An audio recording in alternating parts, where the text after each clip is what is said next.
Hi అందరికీ, ఎలా ఉన్నారు? నేను బాగున్నా. Welcome back to my mini vlog. చాలా రోజులు అవుతుంది అసలు వీడియోలు చేయక. ఈరోజు అయితే నేను అరటికాయ కర్రీ చేశాను, ఫ్రై చేసాను. చాలా అంటే చాలా టేస్ట్ ఉంటుంది. మీకు ఎవరికైనా నచ్చితే ట్రై చేయండి. చాలా అంటే చాలా బాగుంది టేస్ట్ అయితే.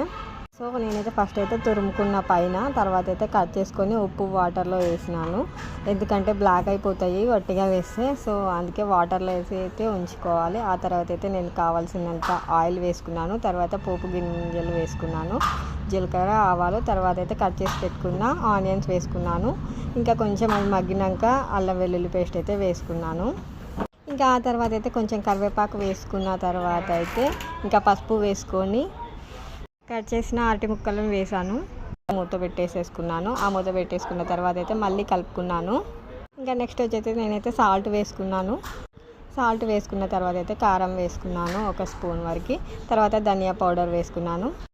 ఇంకా ఒకసారి అయితే కలిపేసుకోవాలి. తర్వాత అయితే కొత్తిమీర జల్లుకొని 2 మినిట్స్ అయితే స్టవ్ ఆఫ్ చేసుకోవడమే. అంతే అండి. Thank you for watching.